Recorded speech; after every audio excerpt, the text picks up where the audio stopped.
Bom dia, alunos! Como estão? Todos sabem que nosso país completou 200 anos de independência há pouco tempo. Sabemos que houve muita história para chegarmos ao que conhecemos atualmente. Hoje, iremos falar sobre a relação dos povos originários com os portugueses, nos primeiros encontros. O que vocês sabem sobre o primeiro contato entre os indígenas e os portugueses? Eu sei que os portugueses fizeram eles de escravos e exploraram suas terras. Bem, de fato eles fizeram isso. Porém, isso não aconteceu de imediato. Houve muita coisa até chegar nesse ponto. Mas, se eles fizeram isso, como não foi imediatamente?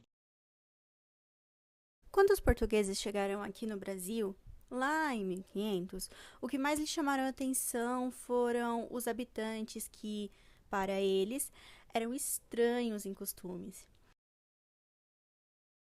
Em algumas anotações de Pero Vaz de Caminha, a população indígena era descrita como aves, pois seus corpos eram limpos, formosos e viviam como se não tivessem moradia. Então, eles gostaram dos indígenas? Se isso aconteceu, como é que acabou a escravidão? Calma, nós iremos chegar lá, mas primeiro temos que falar do começo de todo esse processo. Além de serem descritos como aves, eles também eram vistos como preguiçosos, inocentes e desgovernados. Mas por quê? Se eles eram vistos como aves, limpos e formosos, como podem ser descritos como preguiçosos ao mesmo tempo? Não entendi. Isso é devido aos portugueses não conhecerem os costumes daqueles povos e toda a singularidade de sua cultura.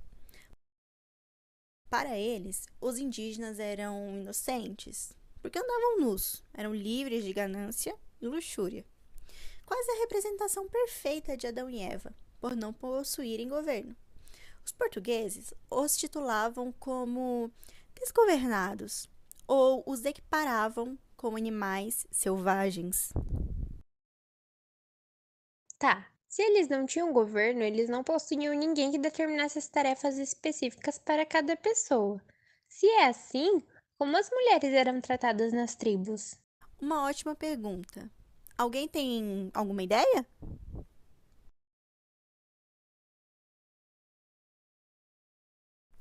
Bom, como ninguém respondeu, irei começar. Embora não tivessem ninguém que governasse, eles sabiam o que tinham que fazer. As tarefas eram separadas por gênero, homens ficavam com as guerras e as preparações dos terrenos para o plantio. Já as mulheres cuidavam da agricultura, pesca, cuidar das crianças, fabricações de alimentos e etc. Isso é semelhante ao que conhecemos hoje em dia. As mulheres ficam com as partes mais domésticas e os homens com os trabalhos mais pesados. Tecnicamente, nos tempos atuais, as coisas estão em constante mudança. Embora as mulheres ainda sejam vistas como donas de casa, elas têm conquistado mais espaço em sociedade e os homens também estão voltados para as tarefas domésticas. Todos ajudam em casa, todos trabalham. Ok, mas eu ainda não entendi como tudo isso se transformou em escravidão. Avaliando por este lado, a relação entre eles era pacífica.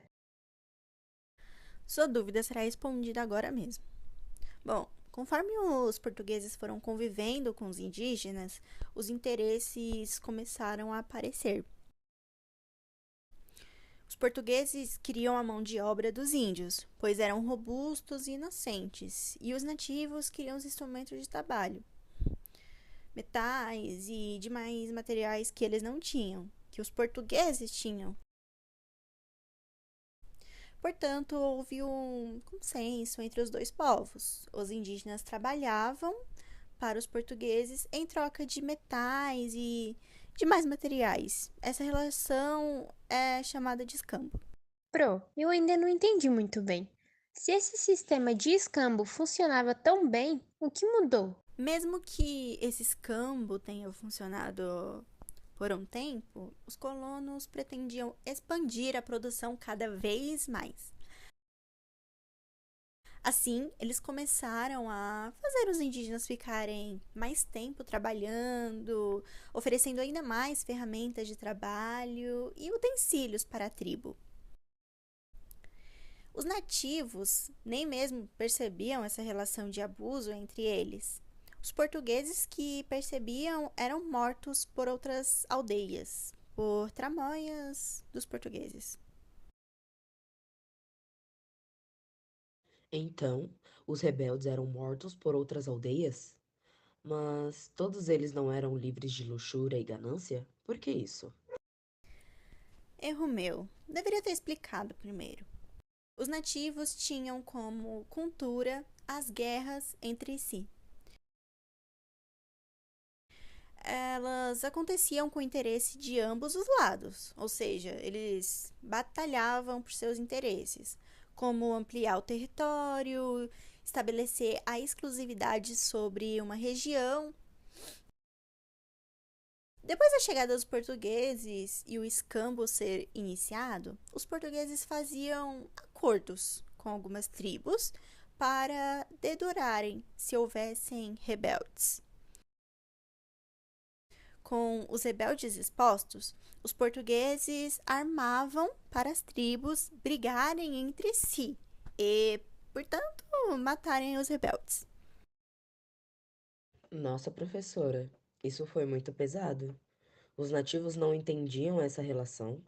Os que iam contra morriam? Mas e os outros? Ninguém tentava nada? Dessa pergunta nasce o nosso último assunto de hoje, a visão dos indígenas diante essa relação de escambo. Os nativos ofereciam suas mulheres para serem esposas dos portugueses, acreditando que dali nasceria um parentesco, uma aliança. Entretanto, os portugueses não entendiam assim. Para eles, as mulheres indígenas oferecidas eram escravas e não esposas. Depois que os povos começaram a entender essa relação, eles se afastaram e tentaram parar de servir os portugueses. Assim, toda a situação acima foi ainda mais densa, com o acréscimo de uma epidemia de varíola. Uau, isso foi horrível. Eles praticamente devastaram a população indígena. Literalmente. Com tudo isso, de 34 mil habitantes reunidos nos aldeamentos da Bahia, 9 ou 10 mil pessoas sobraram na Bahia. Foi uma devastação. Alguma dúvida, meus alunos?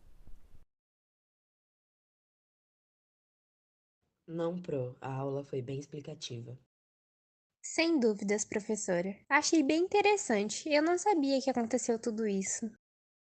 Dúvidas nenhuma, mas eu gostaria de saber se tem algum livro ou filme que fale sobre isso. Como você perguntou, eu me lembrei de um livro que eu li. Fica como leitura opcional. O nome do livro é O Índio e a Conquista Portuguesa. Bem, a aula de hoje foi isso. Obrigada pela participação de todos. Qualquer dúvida, estarei à disposição.